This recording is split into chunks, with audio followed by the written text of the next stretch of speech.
Oh my goodness.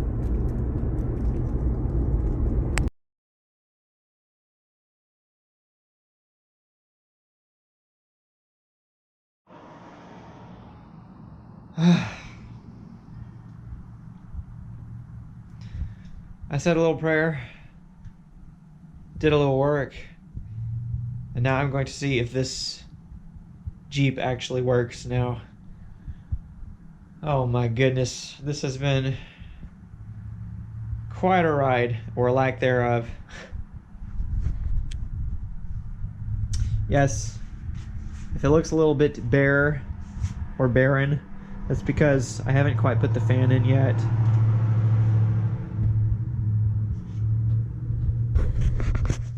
It isn't exactly my number one fan, if you know what I mean.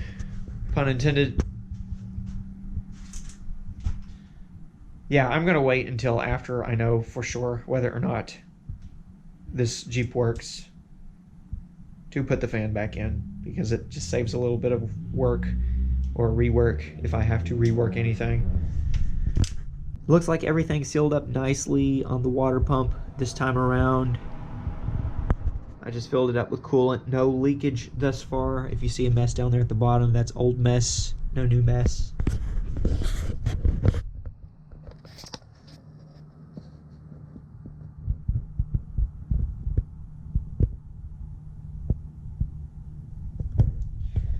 Not sure if you could get a visual, but that's where it was leaking before, both times, before and after I fixed it the first time.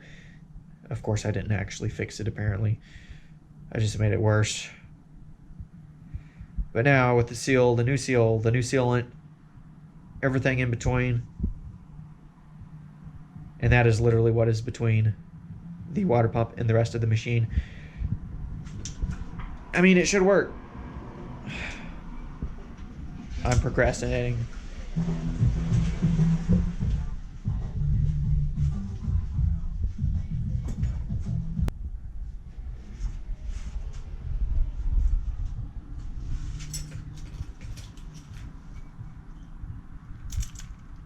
I'm going to crank it up. I might have to add some more coolant. We'll see. I've already squeezed on the tubes a bit to try to get any air out of the system. But I'm going to turn it on, run the heat. Yeah, I'm going to run the heat. I think that's what I need to run. See what happens. I give it a few minutes. Like I said, I don't have the fan in yet. Shouldn't be too much of a problem. It's not like it worked for the last year. I'm going to burp it. I'm going to bleed it if I have to. See if any bubbles come out. And I'm not going to do any more flushing because I've done enough unintentional flushing as is. And because I don't want this to go down the toilet any further, I'm just going to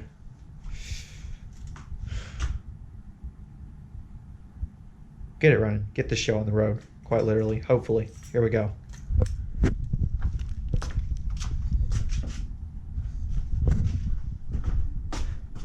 Make sure I have all tools out of the way. Oh, one thing I forgot to do, which I can do really quickly,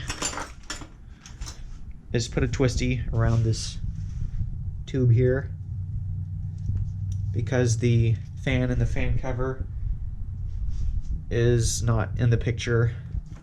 This tube wants to bump into the radiator like so, and I don't want that to happen. I don't want to damage the tube or anything else.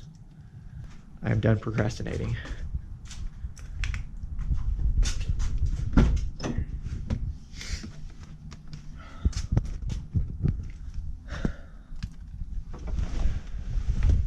Oh my word, this is nerve-wracking.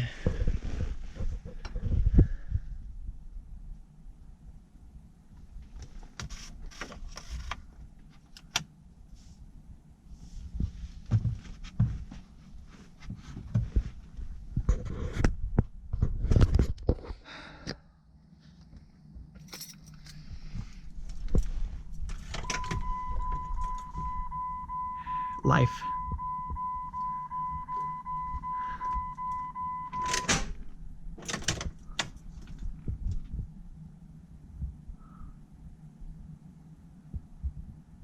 That's not what I wanted to hear.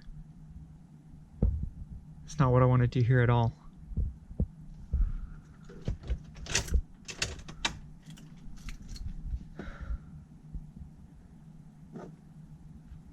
Go press stop recording. Many unbearable hours later.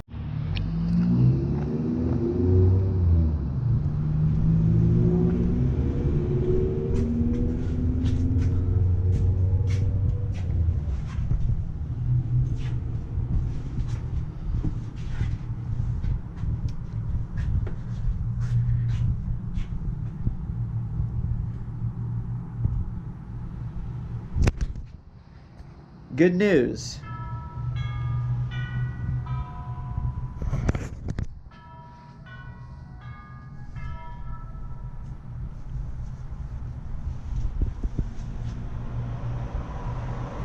I have no idea what that was.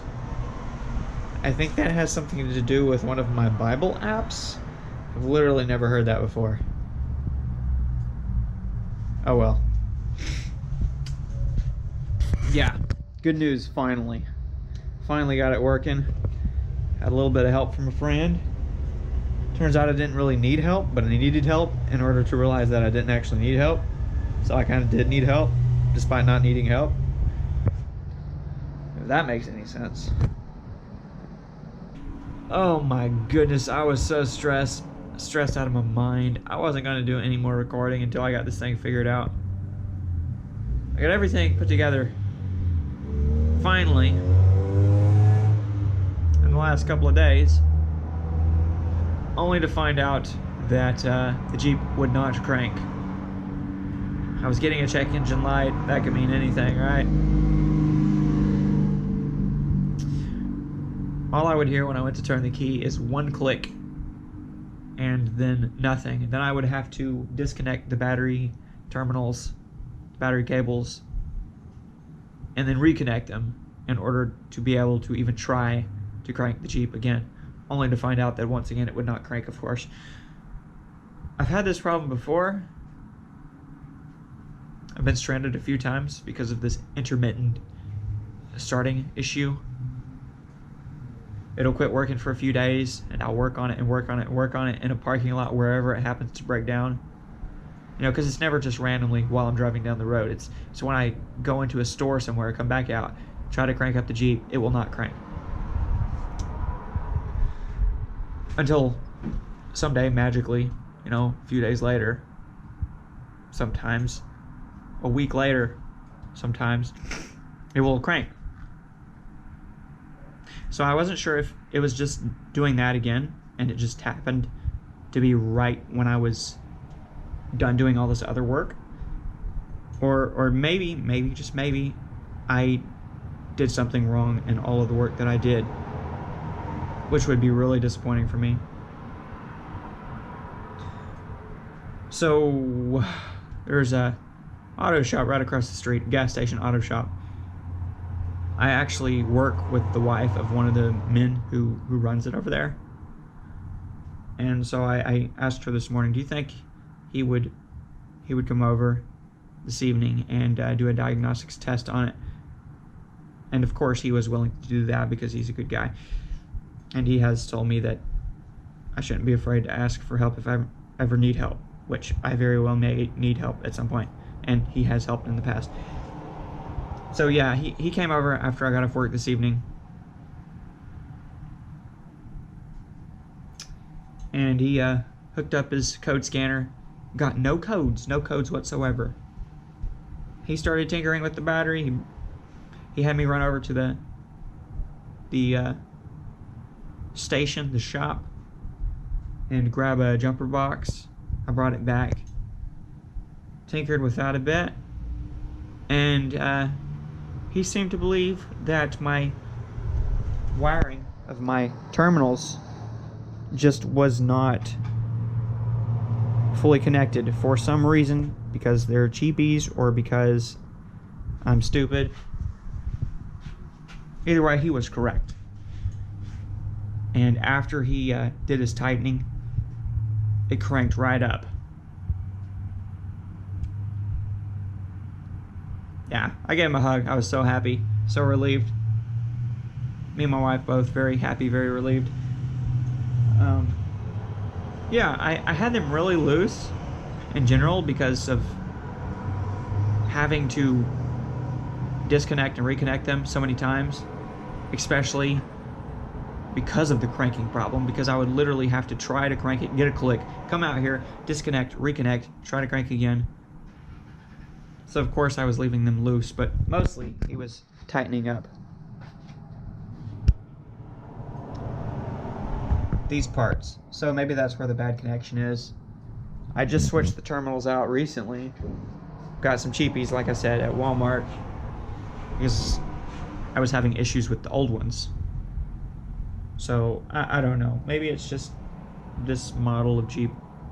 Maybe it's just me. Either way, it finally cranked right up, and it appears that I actually did everything right for once. It took a few tries, but got it going. So the water pump is no longer leaking. It is sealed thoroughly. The thermostat housing actually seemed to be leaking a little bit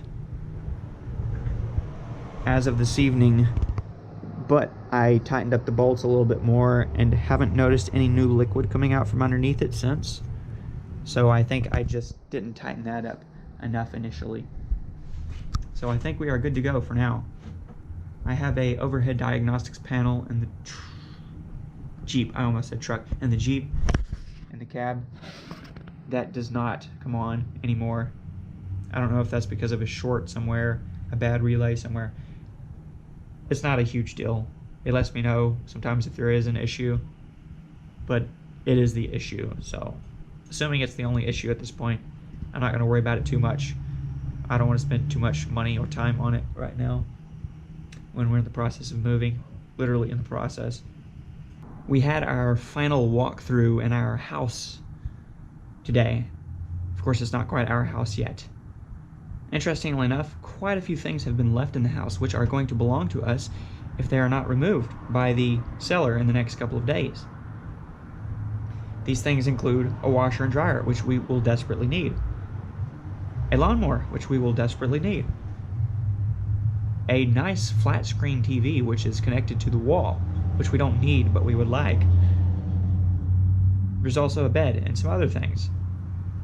So fingers crossed, we don't mean to be greedy, but we are hoping that stays with us because that will save us a lot of money. We had put the word out there that we would be willing to buy, potentially be willing to buy the washer and dryer if he would like to sell them. Never heard back from him on that. So if he just leaves them, takes care of that, becomes our property, right? But yeah, for now, I'm just happy to get this taken care of. So far, so good. My wife and I took it for a little spin a little while ago after the good guy left. His name is Steve, so shout out to Steve. And his wife, who I work with.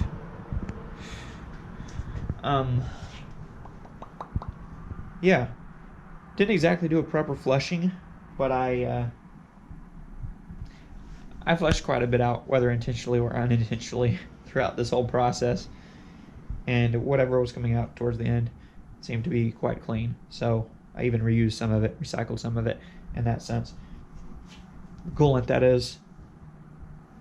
And I squeezed the pipes as much as I could to get as much air out as I could.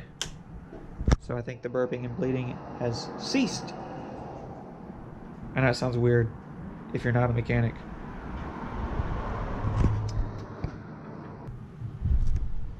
Last thing before I begin to clean up this mess of a garage. The fan works as well now. Yeah, I got it situated back in here. It's kind of a pain to get it back in there, as always. But because of what I did to the wires, which I won't show you this time, it works. So that's good news as well. All right. Alright, let me clean up this garage and then go eat some tater tots. How do you feel about tater tots? Let me know in the comments below.